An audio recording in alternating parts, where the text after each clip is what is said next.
Charge Cowboys Sports Report. Trying to do a live show when your channel is not that big. Sometimes your live shows are hit and miss. It is the 28th of April, about 9:12 Central Time, my time.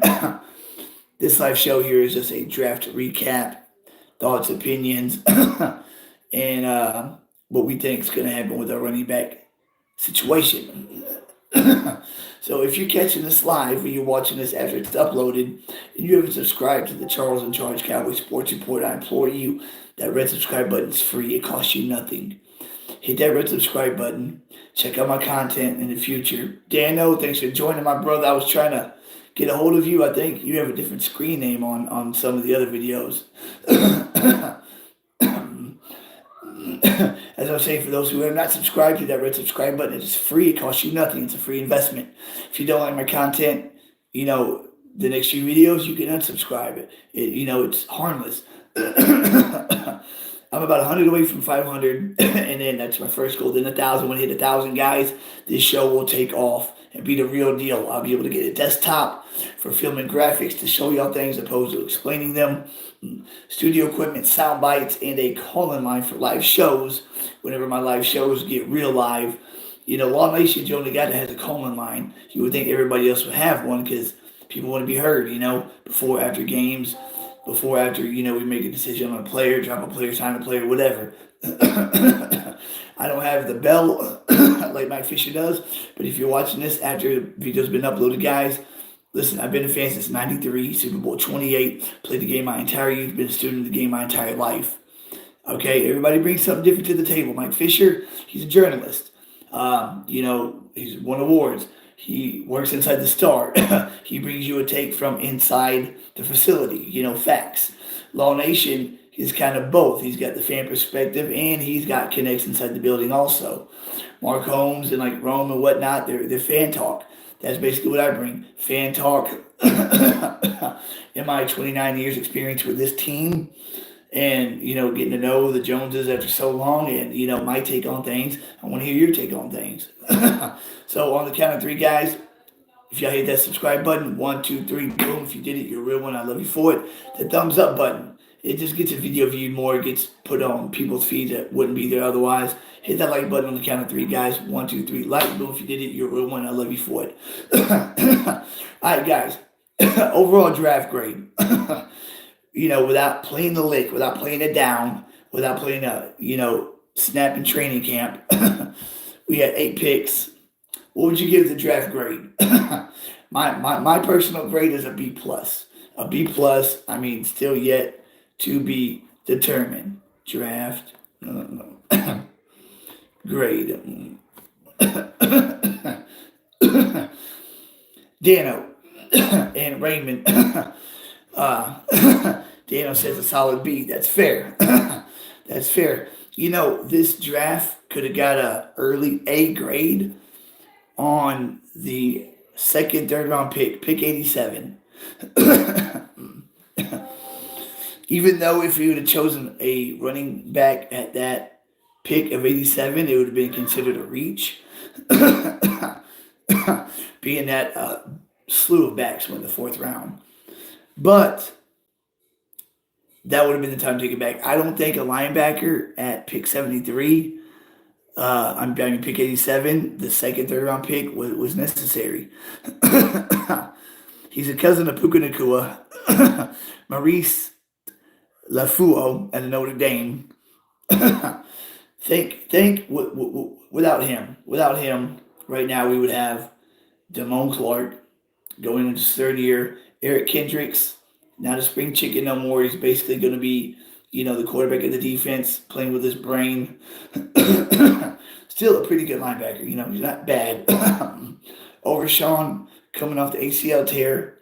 He was supposed to be something special last season. Marquise Bell is going back to safety. He's a little undersized to play linebacker. Got pushed around in the run game.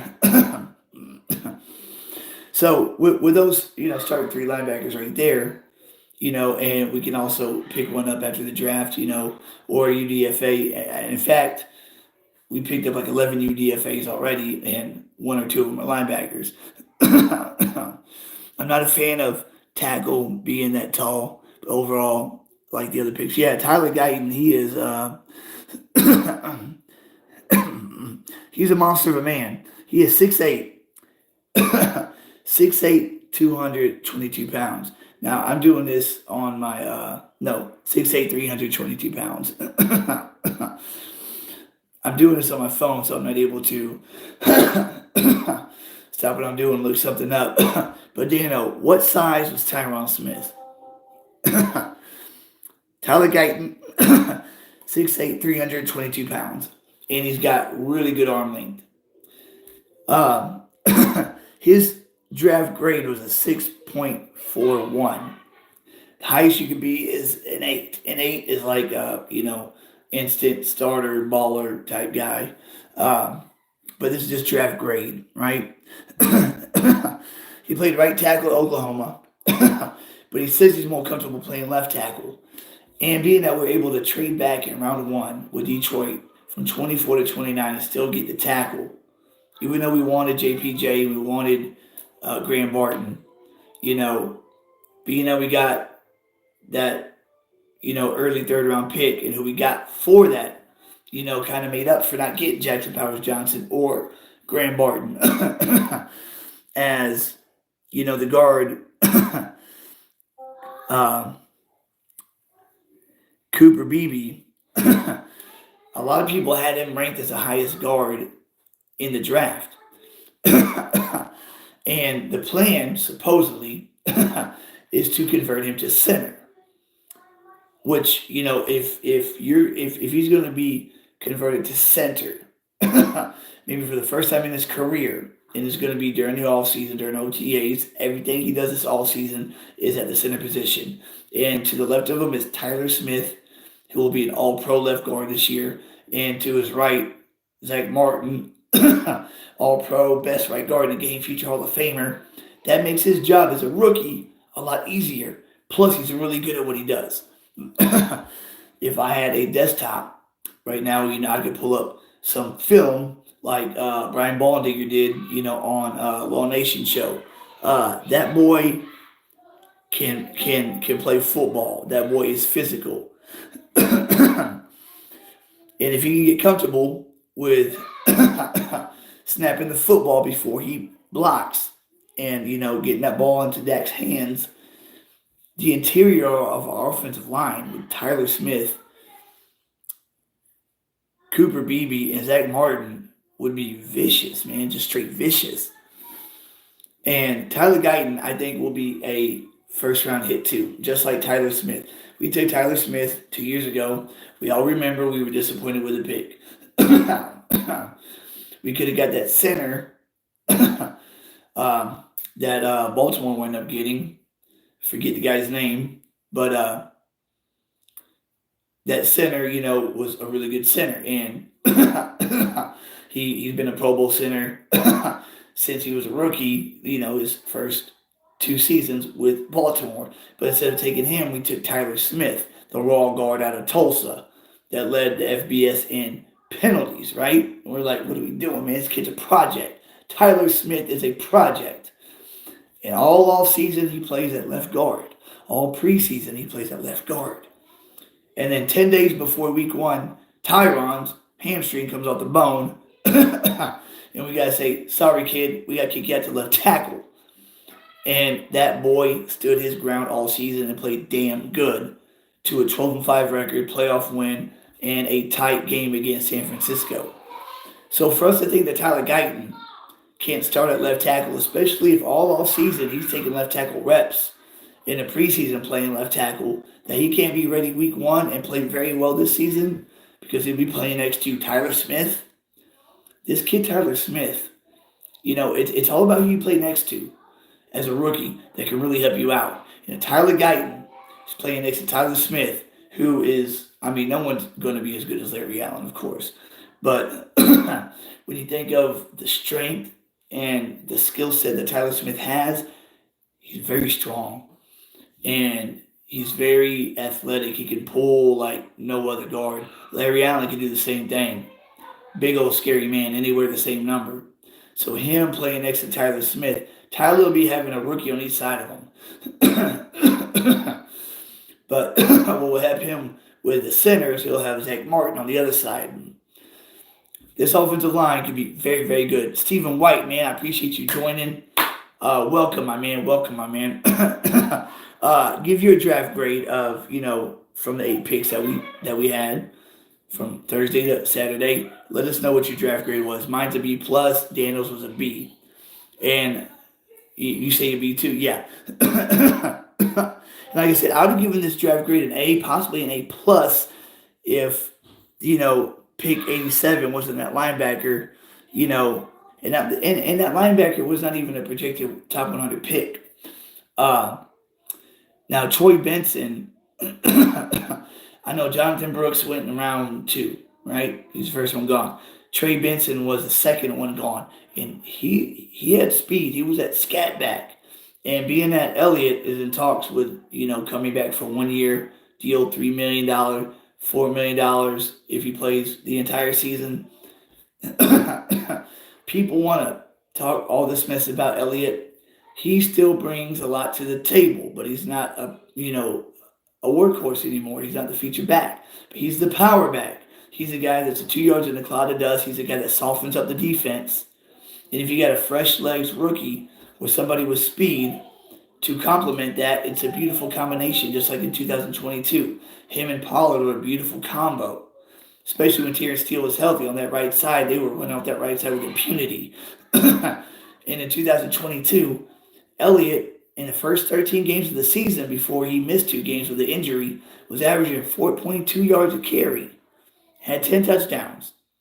It's not bad for 2 yards in the cloud dust type of guy. But after the injury and Terrence Steele going down and Tyron Smith, starting at right tackle for the rest of the season, the right side wasn't the same. The run blocking wasn't as good, so he finished the season with a 3.9 yards per carry average instead of over a 4 yard per carry average. Tony Pollard had 5.2 yards per carry that season.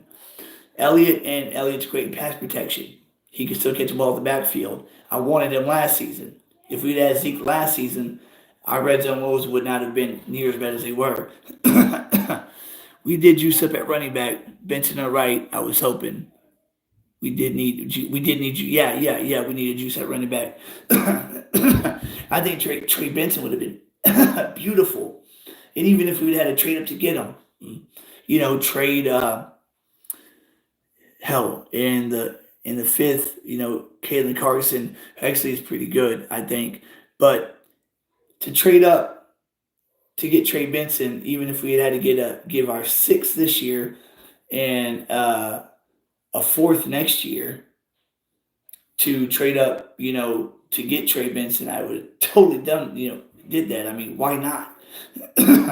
As of right now, our running back room from, one running back 1 down, you got Rico Dowdle, Deuce Vaughn, Royce Freeman, Malik Davis, Hunter Lepeke, Snoop Connor, and the UDFA that we got out of Southern Missouri, something like that, Nathaniel Pete. So we do have one UDFA rookie, Nathaniel Pete.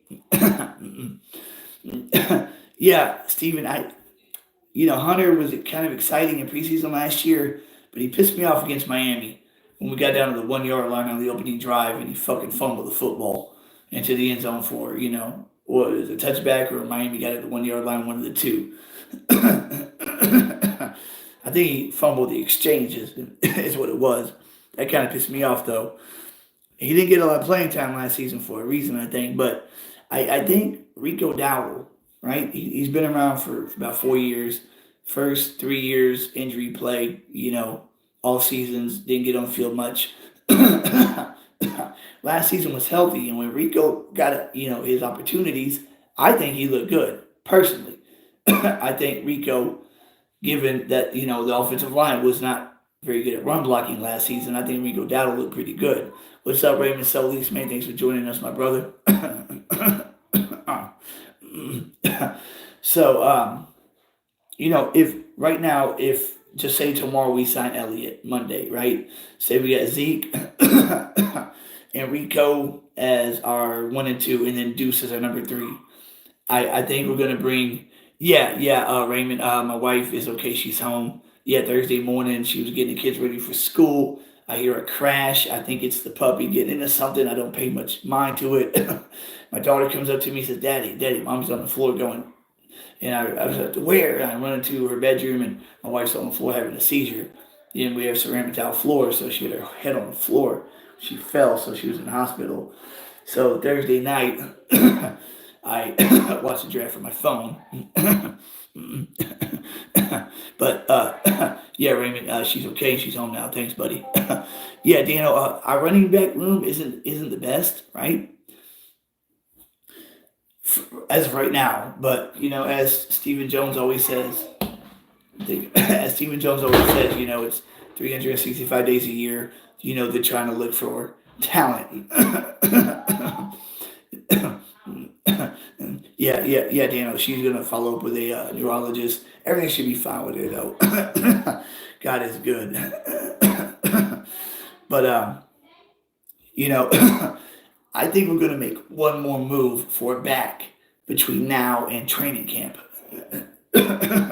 Whether it's a free agent, whether it's a trade, can I be a moderate with the ranch? Can I be a moderate with the ranch?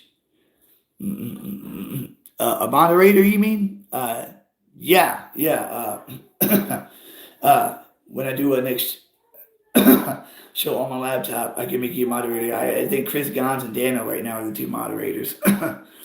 But when the live shows start getting bigger, you know what I mean, then they'll actually have to start doing the jobs.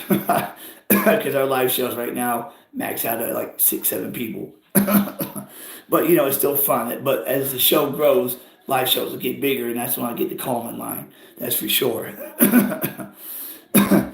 And our second round pick caught me off guard. I know we needed defensive linemen, being that Dorrance Armstrong, Dante Fowler left, Jonathan Hankins. We lost him. So getting Marshawn Nealon, we got him because he's more of a run stopping edge guy, kind of like a Tank Lawrence. And this is supposedly Tank Lawrence's last year with us, most likely. Hold on, I'm sorry. Son, stop. And if this is Tank's last year with us, they're trying to get a good run stopping defensive end to replace the man. Tank will be 32 this season. I'm hoping that he plays at least another 2 or 3 years with us because he is still a hell of a good defensive end. He's not the pass rushing specialist he was when we drafted him in 2014. When he got 13 and a half, 10 and a half, 11 and a half sacks. But he's an all-around defensive end. He stops the run really well. He can still get pressure. And then when it's third and long, even if he doesn't get the sack, with him and Micah and everybody else, Osa, he can bring the heat on the quarterback. But Marshawn Nealon, looking at film on him, he looks like he can make some waves. 2022, our second round pick was Sam Williams. So 2 years later, in the second round, we take another edge rusher in Marshawn Nealon. Sam Williams was a 4.440. So in his third year, he better come out with something, because he was drafted as a Randy Gregory replacement. Sam Williams and Marshawn Nealon, or at least one of the two, can become somebody, that'll be a win. If only one of them could be a really good player, that'll be a win. If the other guy can just be a rotational piece, that's a win too. Rotational piece being like a Dorrance Armstrong or Dante Fowler. So we trade back 5, get Guyton in the first round, get our tackle. Second round, we get Marshawn Nealon. Third round, third round pick, we get, this guard, Cooper Beebe, who some people had a first round grade on this guy. So how he slid so far, I don't know. It happens. Today was DeMarcus Lawrence's birthday. So then he's turning 33, or maybe turned 32 today, one of the two.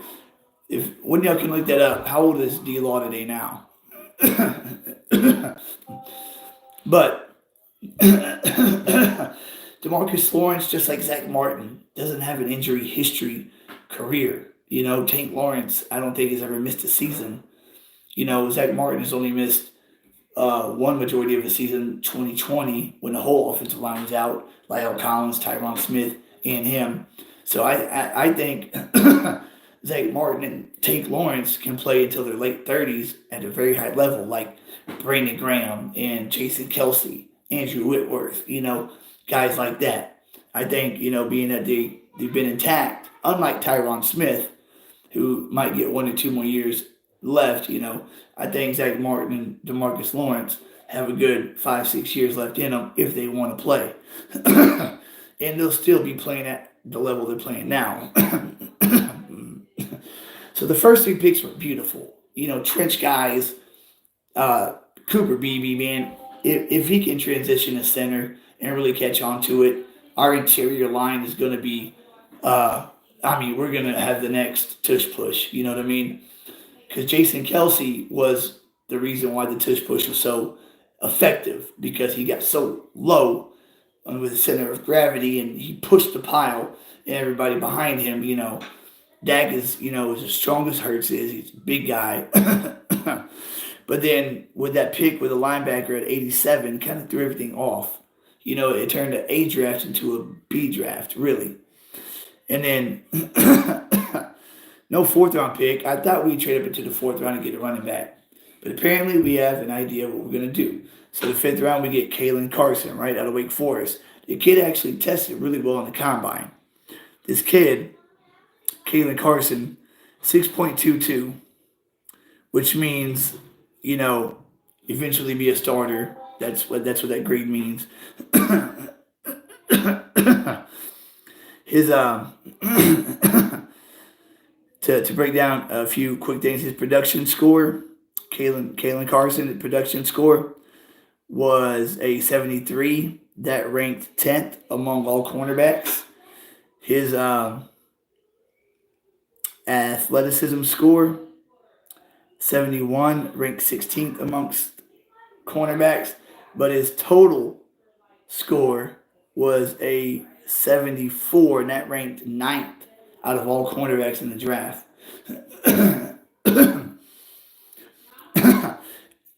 And that's why they didn't have him in the 5th round. Kalen Carson was a steal in the 5th round. I'm going to tell you that right now. He'll probably be the next Deron Bland type corner that we have. And we tend to hit on 5th round guys. Now the 6th round pick, wide receiver, Ryan Florney out of Southeast Missouri State. I'm not, I think he's just going to be a camp body, to be honest. I think Jalen Tolbert and our 7th round pick, Jalen Brooks of last season, is going to step up this year. Brandon Cooks in the 2nd year with his offense in Dak. I think it's going to be a better number 2 receiver. I don't see the 6th round pick receiver really doing much. He had a 5.96, round grade, draft grade. That's basically tells them that they're either going to be a backup or a special teams guy. And maybe that's what it'll be. Maybe it'll be a really good gunner, for a couple of years for us. And our 2 7th round picks, offensive tackle Nathan Thomas. Now this kid had a 6.14 grade for a 7th round pick. It's pretty impressive. That translates to being a good potential starter. The grade does.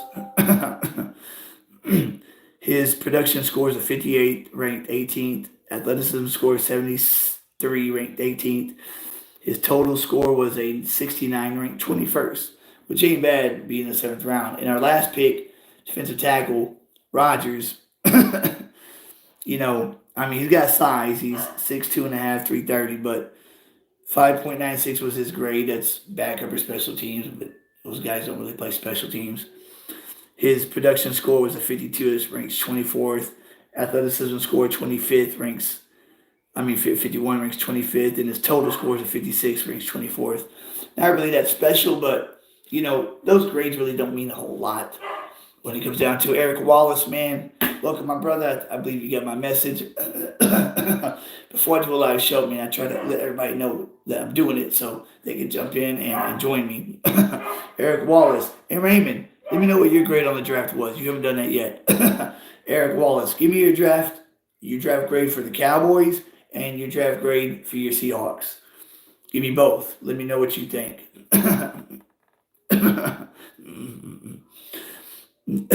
And so this morning we signed undrafted rookie running back Nathaniel Pete. There wasn't he didn't participate in the combine. His 40-yard dash time, the best time that he recorded was a 4.52. Kid's 5'8", 196 pounds. We already have someone that's small. I mean, Deuce Vaughn's 5'7", a buck 70 or something like that. So a little bit lighter than this kid. But B for Seattle, B plus for Dallas. Yeah, everybody's in the B range for the draft grade. And if we'd have just got that back, that running back instead of that linebacker, I don't care if it would have been considered a reach at all. If it was Braylon, had the kid's name, man. Was it Braylon, the hell, the running back from Wisconsin? Can't think of his name, was Braylon Edwards or what, but I mean him.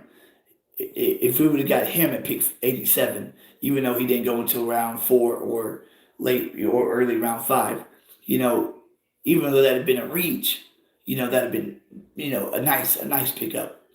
Or just, you know, instead of getting that linebacker at 87, Braylon Allen, yes, thank you very much, Eric Wallace. Or instead of getting that linebacker at 87, maybe trade back from pick 87, with some other team and get 2 fourth-round picks, one early and, one later. Well, actually, no, a lot of teams don't have 2 fourths. So trade back on that third and with a team that has an early fourth and get that early fourth-round pick and get an early fifth-round pick. Trade back from pick 87 to get an early fourth and early fifth from whoever we trade, with, whether it be Arizona or Atlanta, one of the New England, I think that'd have been a very smart play right there. We traded back in round 1, trade back in round 3, trade pick 87 and get a early round 4th pick and an early 5th-round pick. Then you got 2 in the 5th, 1 in the 4th, and you get to land that running back. And then you also get the extra 5th-round pick, But they were going to stick to their guns, and that's what they did. We drafted a total of 8 guys, right? 4 offense, 4 defense, 3 offensive linemen, 2 defensive linemen. So 5 out of our 8 draft picks are trench players. The game is won and lost in the trenches, as they say.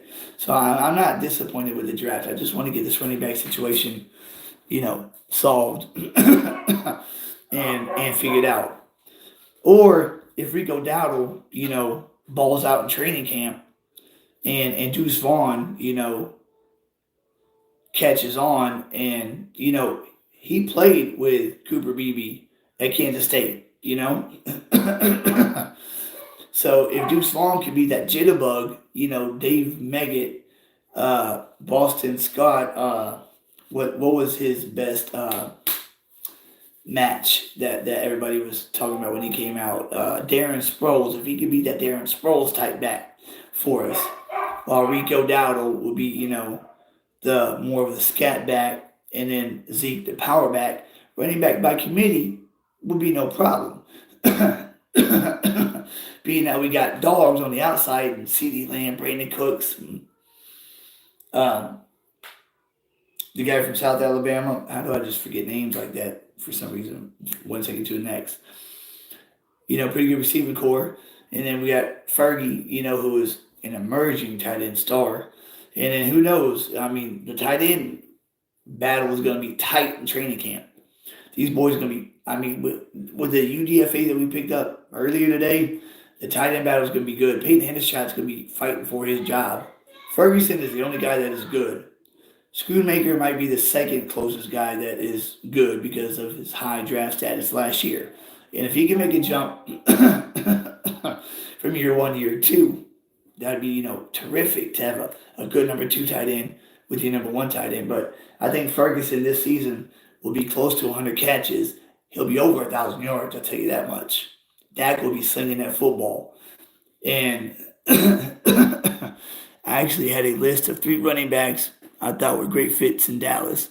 Cody Schrader from Mizzou, Missouri State, Ray Davis from Kentucky, and Dylan Johnson from Washington. I would have taken any one of those three, man. I'll tell you right now. I'd have taken any one of those three guys. If I had a choice between the three, I think the one that had the most uh, chop was, I think, Ray Davis out of Kentucky. I mean, a lot of people were really, really high on that guy. I'd have taken any of those guys in the draft. But if your offensive line can run block really well, and the guys that we have right now can, think back to 2015, right? 2014, DeMarco Murray rushes for over 1,800 yards, right? Franchise record. We let him walk in the offseason because we had to sign him or Dez. We signed Dez. 2015, we have Joseph Randall, Lance Dunbar, and one other guy. And Tony Romo in week 2 breaks his collarbone, right? He goes out, Brandon Wheaton comes in. So we really don't have much of a backup. Everybody knows we're going to run the ball because we still have that good young offensive line of Tyron Smith, or Lyle Collins in 2015, a left guard, Frederick Martin, and Doug Freed. Everybody knew we were going to run the football in 2015, and we were still able to run the football. We had no featured back, you know what I mean? No big time back, with the guys I just mentioned, but they were still able to run the ball efficiently. Because if you give an average running back holes, they're going to look good. There's been plenty of backs in the past that had really good seasons that weren't really that good of running backs, but just had really good offensive lines. Like DeMarco Murray, he was a good running back, but he wasn't a guy that was going to get 1,800 yards with an average offensive line. He got 1,800 yards because he played with that offensive line when it was at the peak of its prime. It was, Zach Martin was a rookie. Frederick was in his second year. Tyron Smith was in his fourth year. And he had Ronald Leary, a veteran at left guard, and Doug Free at right tackle.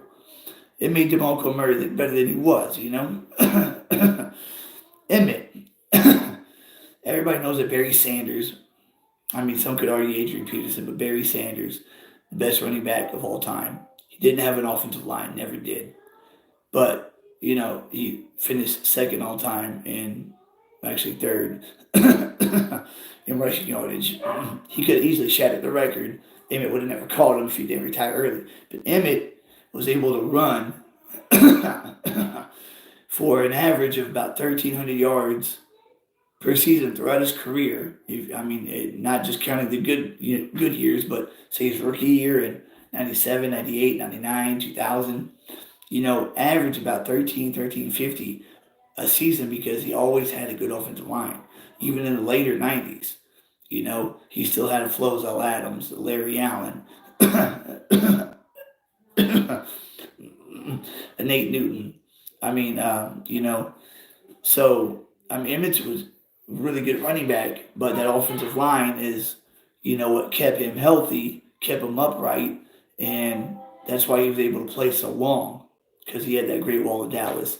Now, if this offensive line we have here, our offensive line is going to look like this.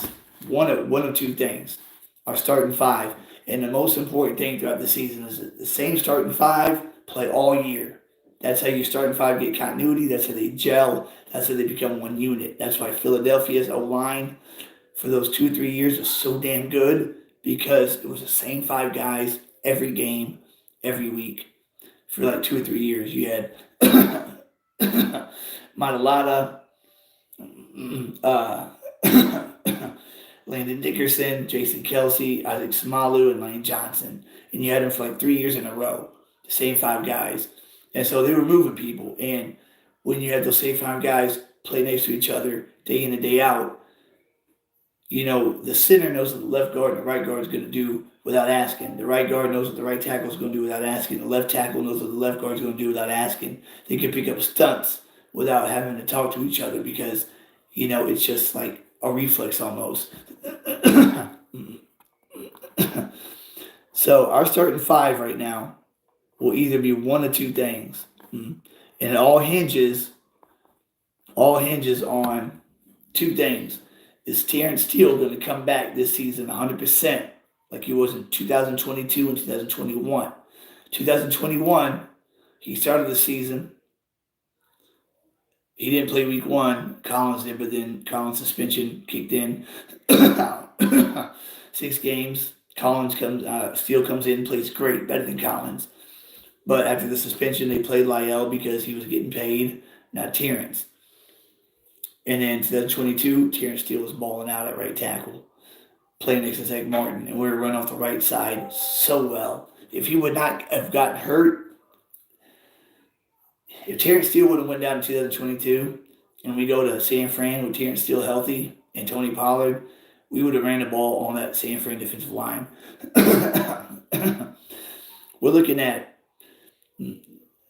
one of two things. Either left tackle being Tyler Guyton, TG, left guard Tyler Smith, center BB, right guard Zach Martin, and right tackle Terrence Steele. Being that Steele is healthy, as we hope he is. Now, if Terrence Steele is not healthy and Terrence Steele is struggling, just doesn't get it back like Michael Gallup, he just doesn't get it back, and he becomes a liability. The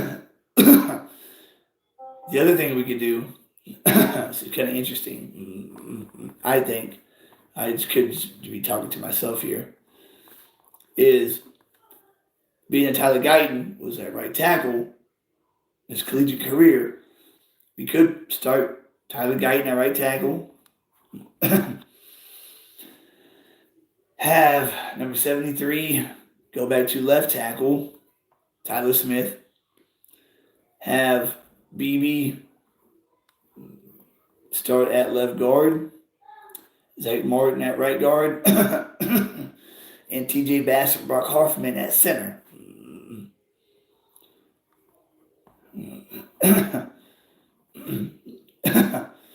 Now, either one of those right there don't sound like bad lineups. The first one is the preferred one. Terrence Steele being 100%. Tyler Guyton playing the left tackle. So Tyler can stay at left guard. Well, he'll be a perennial all-pro left guard for the next 10, 12 years.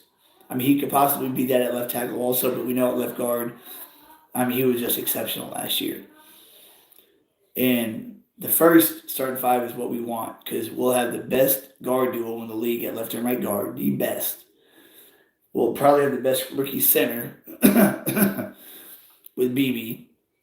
And then Tyler Guyton is going to show everybody how well we draft linemen in the first round as he just mauls guys at left tackle with his size and getting coached up all off season with Mike Solori, who coached Seattle's offensive line in the late 2000 teens when Seattle had the number one rushing offense with running backs like Chris Carson and whatnot. You know, not top-notch running backs, not top-notch offensive linemen either. But you give him the tools to work with, and he can make this a really special group. Now, just say it's the first one. Tyler Guyton, Tyler Smith, BB, Zach Martin, Terrence Steele. Raymond Philly's high. He always say hi. Say hi. Say that's the gist, and then your interior backups, you got Chuma Aduga, TJ Bass. Yeah, you know, Chuma and Bass could be, I think Chuma's a better interior backup than tackle. TJ Bass, very good. Excellent depth at guard.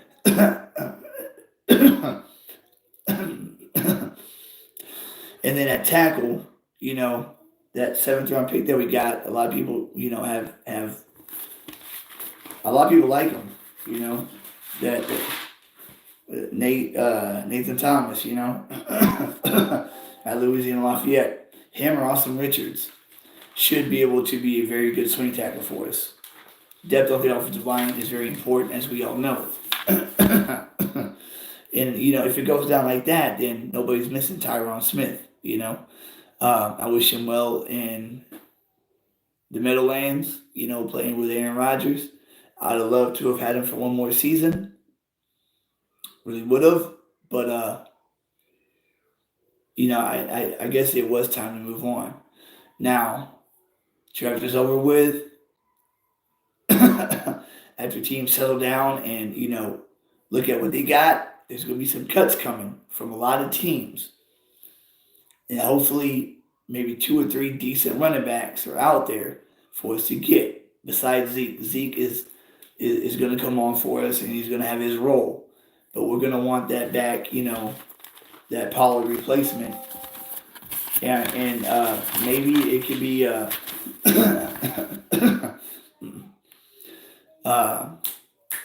that first round running back from the Rams a couple years ago, who's out there. But we got to wait for these next round of cuts from teams. And, look at these UDFA running backs out there. Every season, we at least hit on one UDFA, if not two. Last year was Brandon Aubrey, a kicker. The year before that, Kevontae Turpin, return man receiver. Before that, Terrence Steele, starting right tackle. So all we're lacking on this team, guys, is really just one more back with speed, shiftiness, agility to play with Zeke, Malik, and Deuce. Running back by committee, so Elliott doesn't get worn down like in 2022 when Pollard had 5.2 yards a carry and Zeke finished with like 3.9. Zeke had the majority, he had 230 carries that season, the majority of them. TP had like 140, something like that. So Elliott can stay healthy all year because he's not getting the ball the majority of the time. It's big time, guys. And for offensive linemen with these young guys, can play at the level that we know they can play. I mean, that trading back in the first round to get BB in the third was so big. We don't even realize how big that was. And this fifth round guy, Kalen Carson, even if we don't re-sign even if we don't re-sign Stephon Gilmore, which I would like to for one more season, this kid, Kalen Carson, is going to be an impact rookie at corner, like DaRon Bland was. So if it's DaRon Bland and Diggs on the outside, Carson can play inside or out. Just like DaRon Bland. And we have Jordan Lewis as insurance, career slot corner, can play outside if needed.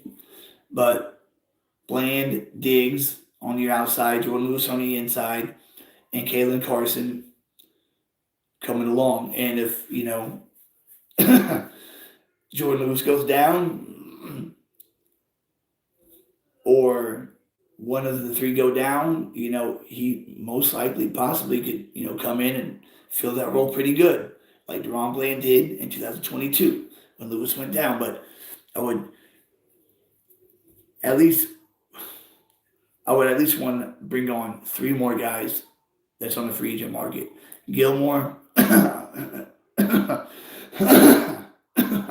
a veteran defensive tackle presence.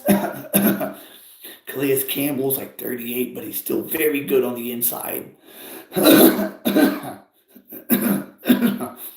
Bring him in for a one-year deal. He went to Atlanta last year, which I don't know why you would think he'd be ring chasing right now. Gilmore, Calais Campbell, or just a veteran defensive tackle that's good, as good as Hankins at least. Hoping that Mozzie makes that next step at defensive tackle. OC's pretty good, as we know. And then one more guy. And that would have to be maybe running back, of course, yeah. We do that, and we should be good to go. Who knows? Maybe, we make a trade for, a running back. It ain't got to be a star back. It ain't got to be Derrick Henry. It don't have to be a Josh Jacobs. It just has to be a legit back. And I would prefer a rookie or a first-year guy, somebody with fresh legs. You know what I mean? And then on paper, this team looks really good. It does. CeeDee Lamb as alpha number one had 135 balls last year, and then Cooks at number two, who came on at the end of last season. They figured out how to use them, and then we got the third-year receiver out of Southern Alabama. Why is his name not coming to me? Devontae Turpin is continuing to ascend at wide receiver. Jalen Brooks, seventh round pick of last year when he got opportunities. He looked surprisingly good. Our tight ends are looking good. Ferguson's starting to make it. Offensive line looks like it's going to be legit this season. Dak can throw it with the best of them, as we know. We just shore up that running back position, get that defensive tackle, just one veteran defensive tackle. And Gilmore, I just want to bring on Gilmore to have Diggs and Gilmore as the outside corners like they were supposed to be last season. That'd be the best duo in the league. And then Deron Bland back in the slot. Because he's very good in the slot. He's good on the outside, but he's good in the slot. He's great in the slot too. And then Kalen Carson, who's going to be a very good corner here in the future. Could be, if somebody goes down, he has to step up. And then Jordan Lewis is insurance. At linebacker, now we have Eric Kendricks, Damone Clark going into his third year. DeMarvion Overshawn, who looks like he could be something special if he recovers from that knee. And now with his third-round pick out of Notre Dame, that's a Mike Zimmer pick. Apparently, he sees something in this kid that he wants. Puka Nakoa's cousin, one of them Samoan guys, man. Them Samoan kids can play ball. We're talking about the Troy Palomalus, the Hufalungas, the safety from San Fran. Those Samoan guys have a skill set. The Rock, who never made it, in college football, but he played for Miami. It's exciting, guys. This is no punt season whatsoever. And if we just make 2 or 3 key small acquisitions, not including Elliott. Elliott's already going to sign. We know that. It's going to be a 1-year deal or $3 million, possibly $4 million if he plays all 17 games. But just 2 or 3 small additions after this draft. Gilmore, veteran defensive tackle, and then that running back, that young running back, and then this team is ready to roll. This team is ready to roll. And this offensive line is practically rebuilt now. When's the last time that we muffed on a first-round offensive lineman pick? And when's the last time that we hit on a mid-round offensive lineman? A third-round offensive lineman pick, we haven't done that in a long time. And Cooper Beebe, he had a round 1 grade on him by a lot of people. I think him and Guyton can be day 1 starters at a very high level, playing next to Tyler Smith and Zach Martin. So the offensive line, I believe, for all intents and purposes, practically rebuilt, with Steele, being 25, everybody else younger. Elder is Zach Martin at 33, and he can play another 6 years if he wants to at a high level. That's still the best right guard in the league, if he wants to, because he is still very healthy. His whole career, he hasn't had many injuries. He's only missed 1 season, or the majority of 1 season. That's it. Zach Martin can play till 38 if he wants to, just like Jason Kelce did. And Jason Kelce was the best center in the league last season at age 38. 2021, Andrew Whitworth, at left tackle, was a top 3 left tackle at age 40 because he didn't have an injury play career. Zach Martin is the same thing. So, and then whenever it's time for him to depart, if we develop this TJ Bass that we have, who's good already, then he'll, this window is so large because the team is so young and so good. And we're going to extend Lamb, of course. We're going to extend Parsons, and we're going to extend Dak. Top 10 quarterbacks. The top 10 quarterback, think of it, 10 of them in the world. Probably more than that, the guys that never did play, but 10 of them in the world. And the Cowboys are not going to depart from Dak Prescott unless they have a sure thing or a high draft pick, a top 5 pick quarterback in the draft, which we don't have. We have a Trey Lance. And unless Dak Prescott unless it's a Romo type, deal where Dak goes down for 8, 9 games and Trey Lance comes in and goes 8-1 or 9-0 in that stretch, Prescott will get his extension and be the quarterback for years to come. But this window of getting to where we want to get to is so wide right now because the team's so young and we draft so damn well. And I think, 2020 we hit on the draft, 2021 we hit on the draft, 2022 we hit on the draft. Last season, it didn't look like we hit on the draft because we didn't have a lot of instant impact players. But, those guys in their sophomore seasons might have a damn good year. Mozzie in year 2 under Mike Zimmer might ball out. Schoonmaker in year 2 might look like, the second round tight end he was drafted to be. DeMarvion Overshawn might be this monster linebacker. Asim Richards might be this really good tackle that serves as really good depth at swing tackle. And in this draft, we probably have 4 or 5 guys that would be instant impact players. 2 for sure, the 2 offensive linemen. The defensive end, I'm pretty sure, is going to be something. So 3 guys, and then the linebacker or the corner. So I'm pretty sure we'll have 4 guys out of this draft that'll be instant impact players for this season.